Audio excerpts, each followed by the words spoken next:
Betsy, kamu pemilik perusahaan UMKM yang bentuknya PT atau CV gitu, dan omset setahunnya itu belum sampai 4,8 miliar. Gimana dong cara isi SPT tahunannya? Apa aja yang kalian isi? Apa aja sih yang harus disiapin?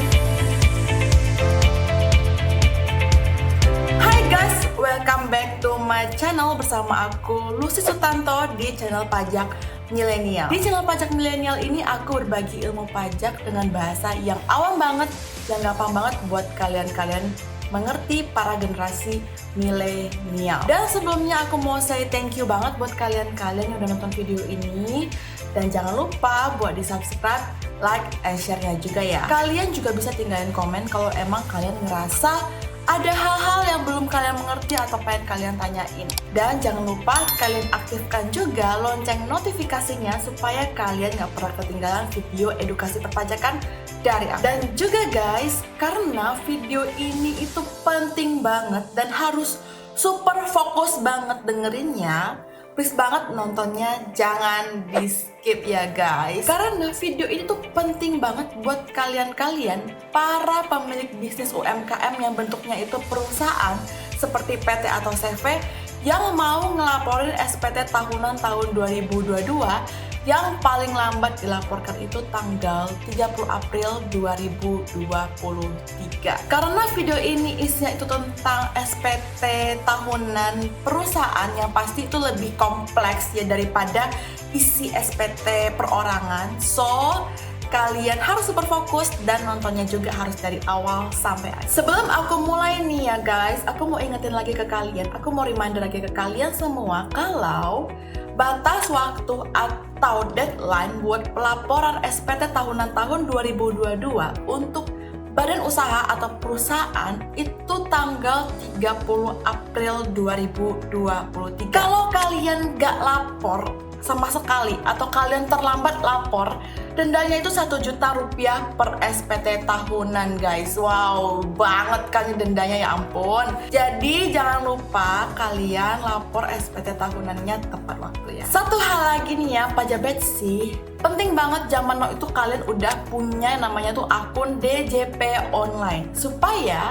semua urusan perpajakan tuh online aja. Jadi kalian nggak perlu kesana kesini, nggak perlu bolak-balik kantor pajak segala macam, pokoknya semuanya online aja. Tapi buat kalian-kalian yang udah punya NPWP tapi kalian belum punya akun DJP online, yuk mintain Evin perusahaan kalian. Tapi menurut aku kalau udah perusahaan rata-rata itu udah punya lah ya akun DJP online. Dan sebelum kalian mau isi SPT tahunan di website DJP online, kalian harus siapkan 3 hal berikut ini. Yang pertama, kalian udah harus punya yang namanya laporan keuangan per 31 Desember 2022.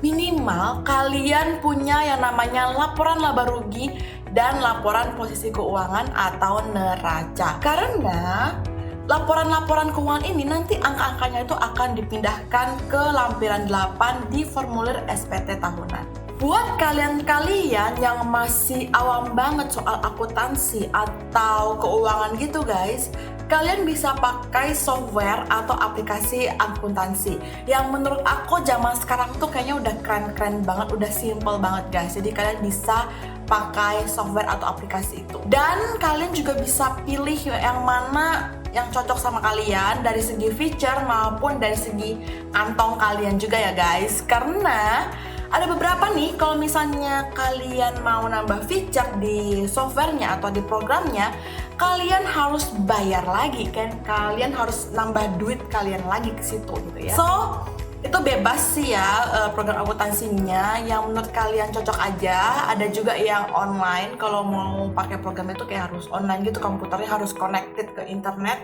Ada juga yang offline juga bisa, jadi kayak nggak perlu internet gitu. Contoh program akuntansi itu seperti Accurate, terus ada Journal.id, ada apa lagi ya, ada Myop, terus QuickBooks, di accounting, dan lain-lain. Yang kedua, kalian harus punya yang namanya daftar penyusutan dan amortisasi fiskal buat semua aset perusahaan kalian. Mulai dari yang kecil-kecilnya seperti bangku, meja, printer, terus lemari, kendaraan perusahaan, laptop, dan lain-lain lah ya. Karena nggak mungkin ya kalau misalnya kalian itu bisa running bisnis, ada omset di bisnis kalian, tapi nggak ada apa-apa gitu ya, nggak ada aset sama sekali, kan nggak mungkin juga ya. Harusnya sih ada kayak gitu. Dan jangan lupa loh, kalau penyusutan aset menurut pajak itu nggak sembarangan guys. Penyusutan menurut pajak dikelompokkan menjadi beberapa kelompok dan diatur juga loh metode penyusutannya dan berapa tahun. Kalian bisa lihat di description box di video ini itu ada link, dan di situ kalian bisa lihat aset perusahaan kalian itu masuknya itu ke kelompok yang mana. Contohnya mebel seperti kursi, meja, terus ada printer, komputer, sepeda motor, itu masuk kelompok 1. Dan kalau kelompok 1 dan metode penyusutannya adalah garis lurus, penyusutannya sebesar 25%, umurnya itu 4 tahun. Yang ketiga, khusus buat kalian-kalian yang perusahaannya itu masih termasuk UMKM, yang omset setahunnya itu belum sampai 4,8 miliar, kalian juga perlu siapin yang namanya rekapitulasi peredaran bruto. Dan termasuk juga ada pajak-pajaknya yang kalian harus masukin, pajak-pajak final yang 0,5% yang kalian bayarin setiap bulannya. Ini kayak gampang gitu lah ya, simple ya. Jadi kayak kalian bikin summary aja gitu, rekapitulasi kayak rekapitulasi omsetnya berapa, terus pajaknya berapa, kayak gitu aja guys. Kalau 3 hal di atas tadi udah lengkap dan udah punya akun DJP online, tinggal buka website DJP online, login dengan ketik NPWP perusahaan, kata sandi atau password, ketik kode keamanan, lalu login. Abis klik lapor, muncul lampiran seperti ini guys ya, tampilan seperti ini. Kalau kalian perhatiin tuh, di bagian pengisian SPT secara elektronik ada pilihan e-form PDF atau e-filing. Intinya itu sama aja, kalian mau isi pakai e-form atau kalian mau isi pakai e-filing. Tapi saran dari aku, kalian mendingan pakai e-form aja, karena pakai e-form itu nggak perlu ada program tambahan, dan juga menurut aku tuh lebih gampang. Kalau kalian pilih opsi e-filing, kalian bakalan dimintain file dalam bentuk CSV, dan file dalam bentuk CSV itu cuma bisa kalian dapat kalau kalian pakai program yang SPT. Jadi balik lagi, kalian itu boleh milih e-form, kalian boleh milih e-filing, terserah guys, senyamannya aja buat kalian, yang menurut kalian gampang aja. Tapi khusus video kali ini aku mau ngebagiin gimana tutorial pengisian SPT tahunan untuk perusahaan UMKM yang omsetnya itu masih di bawah 4,8 miliar dengan menggunakan e-form. Kalau kalian mau isi SPT tahunan pakai e-form, pastikan di laptop atau komputer kalian itu udah ada software Adobe Acrobat Reader DC. Kalau belum ada, kalian bisa download dulu di menu Adobe PDF Reader. Di situ ada icon Adobe Acrobat Reader DC. Tinggal diklik aja dan ikutin aja petunjuk buat download programnya. Kalau laptop atau komputer kalian udah ada program Adobe Acrobat Reader DC, lanjut lagi, tadi ada icon e-form PDF, diklik aja guys. Bakalan muncul tampilan seperti ini, kalian tinggal isi-isi aja ya. Tahun pajak itu diisi tahun 2022, kan mau bikin SPT tahunan 2022 kan ya. Terus jenis SPT diisi rupiah, status SPT normal kalau emang kalian baru pertama kali bikin SPT tahunan tahun 2022. Terus metode pengiriman itu bisa dipilih lewat email atau token, mana aja sih bebas ya. Tapi aku lebih suka pakai email karena aku orangnya irit pulsa. Setelah itu tinggal klik tombol kirim permintaan. Setelah itu, e-form kalian itu akan otomatis ke download di komputer atau di laptop kalian. Kalian bisa cek tuh di folder download kalian itu ada form 1771. Nah, itu adalah form e-form kalian.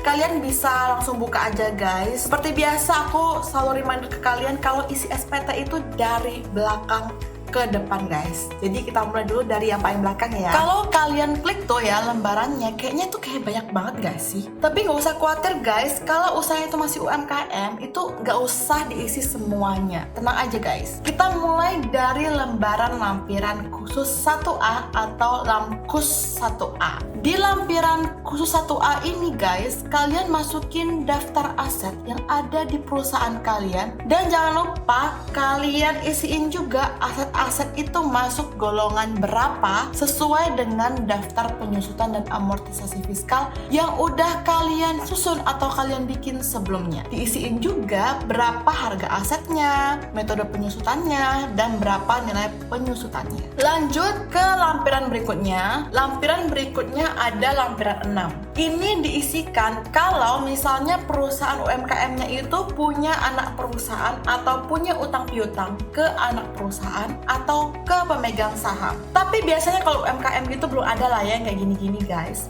Kalau emang nggak ada, lampiran 6 ini bisa dikosongkan aja. Selanjutnya ke lampiran 5. Lampiran 5 ini diisikan informasi siapa aja pemegang saham perusahaan, berapa banyak kepemilikan saham masing-masing pemegang saham. Di bagian A, daftar pemegang saham atau pemilik modal dan jumlah dividen yang dibagikan, itu diisi nama, alamat, NPWP pemegang saham perusahaan. Kayaknya kalau misalnya perusahaan tuh minimal harus 2 orang lah ya. Terus diisikan juga berapa jumlah modal di setornya dan persenannya. Jangan lupa juga kalau totalnya itu harus sama dengan jumlah modal yang ditulis di laporan neraca perusahaan. Di bagian B diisikan nama, alamat, NPWP pengurus perusahaan sesuai dengan akta perusahaan. Kalau perusahaannya itu bentuknya itu adalah PT, ada yang jadi direktur, ada juga yang jadi komisaris. Kalau bentuk perusahaannya itu CV, di akta CV-nya itu biasanya cuman ada sekutu aktif dan sekutu pasif. Biasanya sekutu aktif itu direkturnya dan sekutu pasif itu jadi komisarisnya. Lanjut ke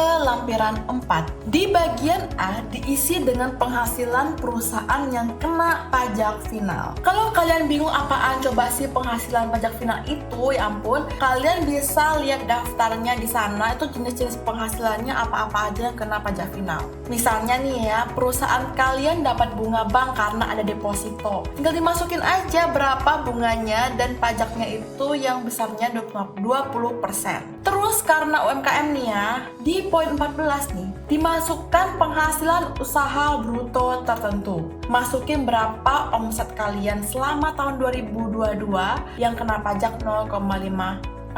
Di bagian B diisi penghasilan yang tidak termasuk objek pajak. Kalian bisa lihat tuh ada beberapa penghasilan yang bukan objek pajak, ada sumbangan, hibah, dividen, dan lain-lain. Kalau emang nggak ada ya udah nggak apa-apa, dikosongin aja. Di lampiran 3 diisiin kalau ada kredit pajak PPh 22, 23, atau 26. Kalau kalian nggak pernah dapat bukti potong sama sekali dari manapun guys, ya udah nggak apa-apa, ini dikosongin aja. Lampiran kedua itu diisi dengan rincian biaya-biaya. Jadi kalian bisa lihat laporan laba rugi perusahaan kalian, tinggal dipindahin aja angka-angkanya guys. Ada 3 jenis biaya, ada harga pokok penjualan, biaya usaha, dan biaya di luar usaha. Intinya tuh tinggal dipindahin aja dari laporan laba rugi kalian. Lanjut ke lampiran 1. Di lampiran 1 ini kalian pindahin angka-angka yang ada di laporan laba rugi perusahaan dari peredaran usaha atau omset,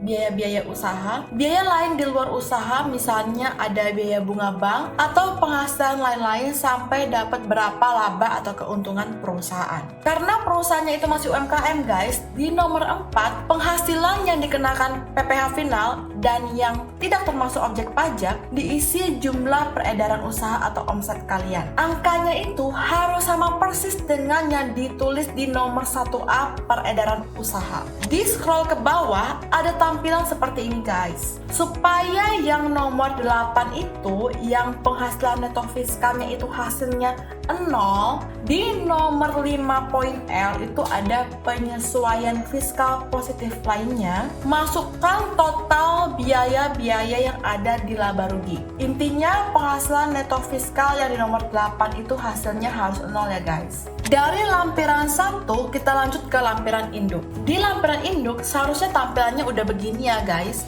angka-angkanya dari atas ke bawah itu harusnya udah 0 semuanya. Terus di lampiran induk lanjutan, di nomor 15 di bagian PPh final itu seharusnya udah keluar angka secara otomatis, yaitu pajak 0,5% yang dibayarkan selama tahun 2022. Di nomor 17 daftar lampiran, kalian pastikan kalau kalian udah centang laporan keuangan, transkrip kutipan elemen laporan keuangan, dan jangan lupa centang juga rincian jumlah peredaran dan pembayaran PPh final. Di scroll lagi ke atas, kalian bakal nemuin daftar lampiran begini guys. Untuk perusahaan, biasanya yang diisi tuh lampiran 8A1 untuk perusahaan industri manufaktur atau lampiran 8A2 untuk perusahaan dagang. Kalau industri manufaktur itu mengolah bahan mentah atau bahan setengah jadi bahan jadi. Contohnya, kalau perusahaan itu misalnya perusahaan konveksi, jadi kayak dari kain meteran diubah menjadi pakaian, kayak gitu ya guys. Kalau perusahaan dagang, usahanya tuh gampang aja, jadi kayak cuman ngambil keuntungan dari jual beli barang aja seperti itu. Untuk video kali ini guys, ceritanya itu perusahaannya itu adalah perusahaan dagang. Jadi aku pilih lampiran 8A ya guys. Di bagian 1, elemen dari neraca, kalian tinggal pindahin angka-angka dari neraca yang udah ada ke lampiran ini guys. Pastikan juga jumlah aktiva dengan jumlah kewajiban dan ekuitas jumlahnya itu harus sama atau balance. Seperti dicontohkan sama-sama jumlahnya itu Rp942.600.000. Di bawahnya ada bagian 2 yaitu elemen dari laporan laba rugi. Ini sama aja ya, intinya itu kalian tinggal pindahin angka-angka dari laporan laba rugi ke sini guys. Cuman bedanya tuh di lampiran ini kalian harus pisahkan beban-beban mana yang masuk beban penjualan dan beban-beban mana yang masuk ke bagian beban penjualan dan administrasi. Pastikan juga di nomor 18 laba bersihnya itu sama dengan laba bersih yang ada di laporan laba rugi yang kalian punya. Kalau dicontoh nih ya, jumlah laba bersihnya itu sama dengan yang ada di laporan laba rugi. Jumlahnya itu sama-sama Rp107.600.000. Di bawahnya lagi itu ada elemen ketiga yaitu elemen transaksi dengan pihak-pihak yang mempunyai hubungan istimewa. Ini dikosongkan aja kalau emang gak ada transaksi apapun dengan anak perusahaan atau dengan pemegang saham. Setelah selesai diisi, kita balik lagi nih ke induk lampiran. Di sebelah kanan atas ada tombol kirim.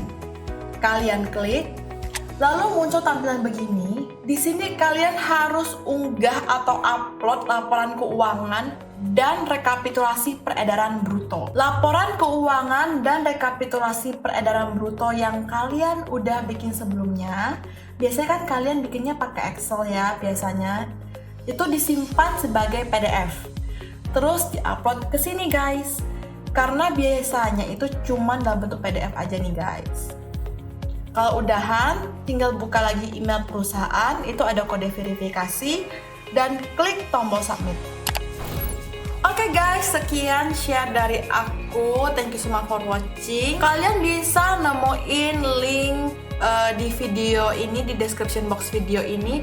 Itu ada contoh laporan keuangan, ada laba rugi dan neraca dalam bentuk Excel. Itu bisa kalian kalian bisa edit, tambah kurang, bebannya ditambahin, dikurangin sesuai dengan keadaan perusahaan kalian. Dan juga ada link dalam bentuk Excel, itu ada rekapitulasi peredaran bruto. Jadi nanti kalian bisa pakai file yang ini buat disimpan sebagai PDF atau save as PDF, ntar baru diupload ke e-form kalian. So, thank you so much for watching. Sekali lagi guys, kalau misalnya kalian masih ada pertanyaan, kalian bisa banget komen di video ini. Atau kalau misalnya kalian ngerasa ada pertanyaan tapi kayak gak mau diliatin oleh semua orang, kalian bisa DM aku di Instagram aku @lucy.sutanto. Dan kalau misalnya kalian ngerasa video ini memberikan manfaat buat kalian-kalian semua, ayo dong di-share ke teman-teman kalian juga. Takut pajak?